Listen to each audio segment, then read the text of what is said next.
आपने शंकर जी से क्या सीखा? गुलाबी मैया, चश्मा वाली मैया, नहीं चश्मा लगाए रहो, चश्मा से कोई दिक्कत थोड़ी है। मैया आप बताओ मेरी माँ, शंकर जी के मंदिर में आप गई हो, क्या सीखा?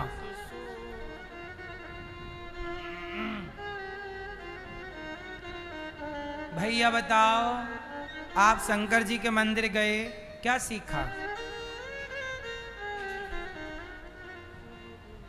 मंदिर जाते सब हैं, सीखते क्या हैं? कुछ नहीं। हम सीखने थोड़ी आए हैं मंदिर, हम तो पानी चढ़ाने आए। हर ओम नमः शिवाय, ओम नमः हर हर महादेव। हे भगवान,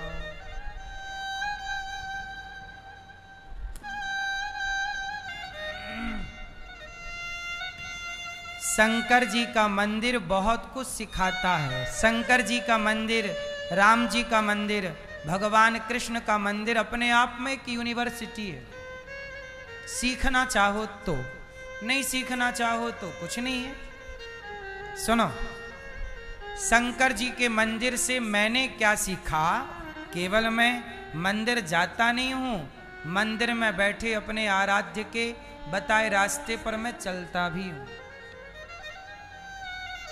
शंकर जी का मंदिर क्या सिखाता है?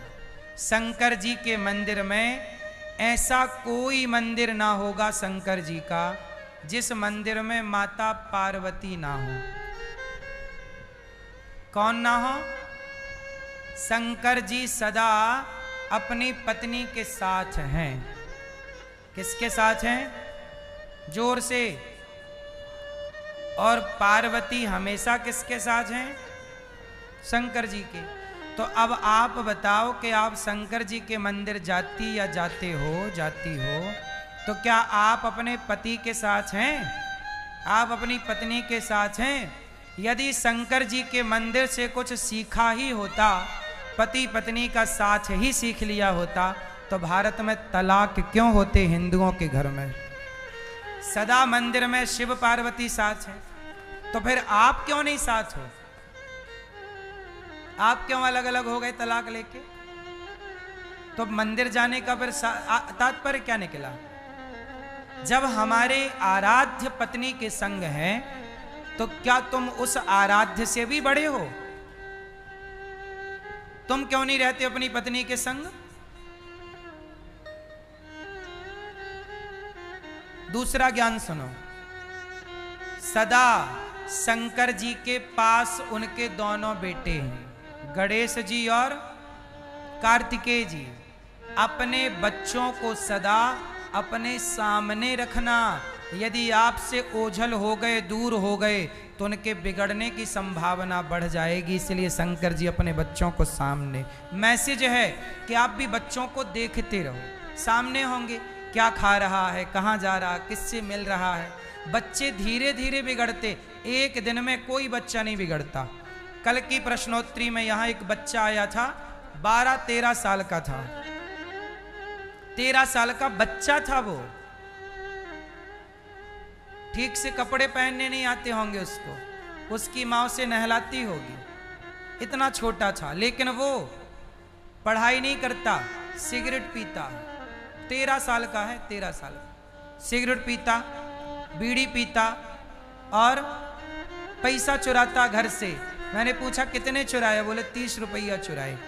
30 में 20 रुपया का खा लिया था और 10 रुपया की बीड़ी खरीदी थी। ये बात उस बच्चे की नहीं है। इससे पता लग रहा है कि हमारे भारत का भविष्य कितने खतरे में है। जब 13 साल का बच्चा अपने घर में चोरी करेगा 30 रुपया की, तो जब ये 13 साल का बच्चा जब 23 साल का बनेगा, तो ये 30 रुपया आज चुरा रहा है, तो 23 साल बाद कितना चुराएगा? तुम्हारे घर में, हमारे घर में फिर डाका कौन डालेगा? उस पैसे के लिए हत्याएं कौन करेगा?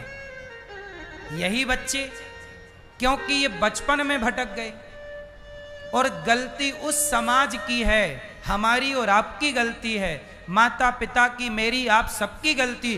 कोई भी बच्चा दारू पी रहा है 15 साल का, कोई भी लड़का लड़की गलत जा रही है और समाज उसे चुपचाप देख रहा है, तो बताओ उस लड़के की क्या गलती है? लड़के जवानी तो बिगड़ने के लिए ही होती है। जवानी का नाम दिया है अंधी। जवानी कैसी होती है? अंधी। लड़कपन अंधा है, जवानी अंधी है। अब उन अंधों को रास्ता माँ बाप ना बता पाए, समाज ना बता पाए, तो बताओ गलती उन बच्चों की है या समाज की, जो रास्ता ना बता पाया, जो गलत से सही दिशा ना दे पाए? आप ही बताओ किसकी गलती है? आज समाज जिम्मेदारी निभा रहा है, आज समाज केवल निंदा चुगली करने में लगा है। तुम्हारा बेटा बिगड़ता है तो लोग मजाक उड़ाते हैं। मजाक उड़ाना सही है, क्या आप सुधार नहीं सकते? क्या तुम्हारी जिम्मेदारी नहीं है? यहां कोई बच्चा आता है, बहुत सारी लड़कियां आ जाती हैं यहां भाग के अपने घर से, हम उन्हें समझाते हैं और फिर उनको उनके माँ बाप के हाथ में सौंपते हैं। छोटा बच्चा आता है, बिगड़ जाता, हम समझाते हैं। हम ये थोड़ी कहते हैं कि यार तुम भाग के आ गए हो, चलो तुम सिगरेट पीते हो तो अच्छी बात है, नहीं, हम उसे पूरी जान लगा के समझाते हैं और ऐसा समझाते हैं कि वो बिल्कुल सदा के लिए सुधर जाता है। उसको भी सुधार के भेजा हमने। क्या ये जिम्मेदारी आप सबकी नहीं है? आप लोग क्या करते हैं? हंसते हैं, अरे वो लड़का 13 साल का बीड़ी पी, हंसो। तुम्हारा बेटा भी तो पी रहा होगा कहीं छिप के बीड़ी, तुम्हारा बेटा भी तो कहीं छिप के शराब पी रहा होगा, उसे भी कोई देखने वाला देख के चला गया होगा। काश देखने वाले ने उसे रोका होता, काश देखने वाले ने उसे टोका होता। जब समाज रोकती और टोकती है ना, तो लोग बिगड़ने के पहले 100 बार सोचते हैं कि यार लोग क्या कहेंगे। अब यहां तो लोग क्या कहेंगे के नाम पर बस ये कहते हैं कि देखो बिगड़ गया। क्यों बिगड़ा? क्यों बिगड़ा? आपने क्यों बिगड़ने दिया? इसलिए शंकर जी का मंदिर ये सिखाता है कि बच्चों को सामने रखो। जब तक वो पूरे संस्कारी ना हो, जब तक पूरे वो जिम्मेदार ना हो, बच्चों को दूर ना करिए, छोड़िए ना, नजरें रखिए।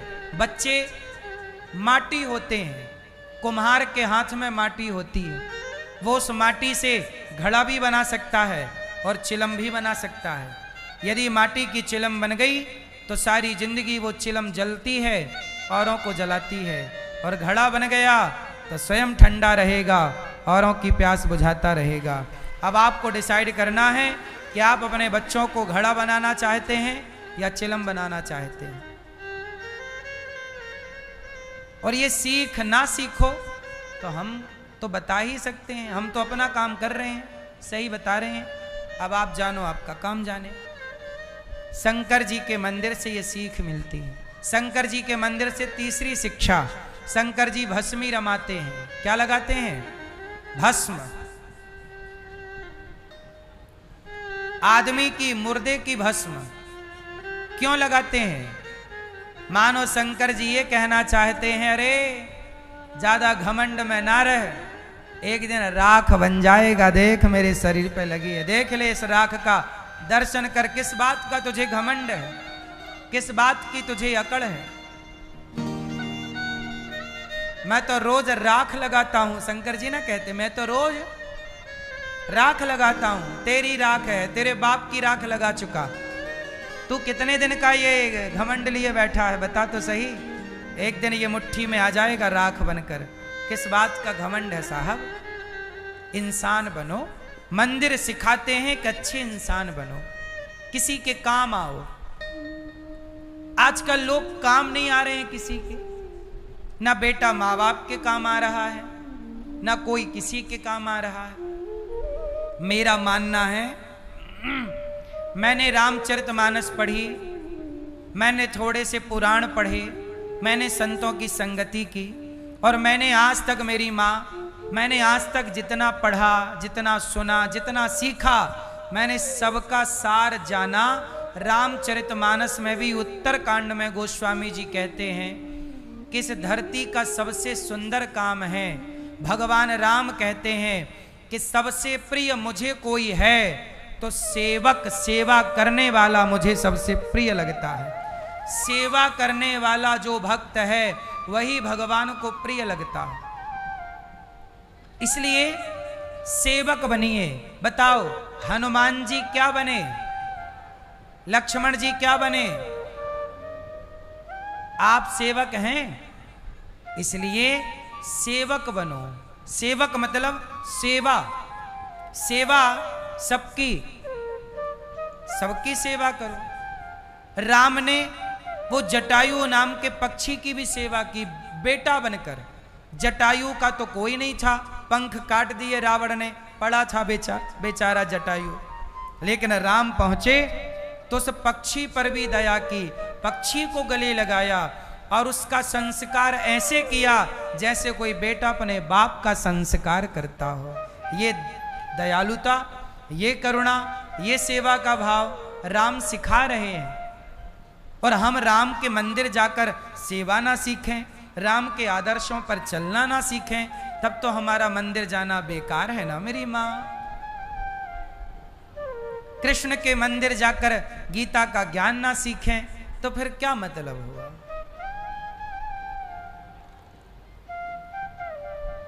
कब तक सीखें? जब तक शरीर है रोज सीखो, एक बात अच्छी रोज सीखो, एक बात पर रोज चलो।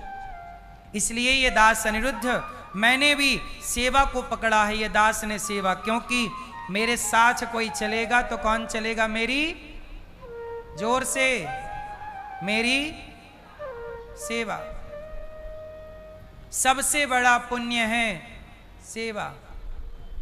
इसलिए आप सब लोग सेवा करिए, अपने माता अपने पिता की सेवा करिए, अपने वृद्धों की सेवा करिए, कोई दीन कोई दुखी की सेवा करिए। ये दास अनिरुद्ध आपको कथा सुनाता है और बचा हुआ समय वृद्ध माओं की, भक्तों की, आप सबकी सेवा में ही हमारा सुबह से शाम होता है। हमारा और कोई काम नहीं है सेवा के सिवा।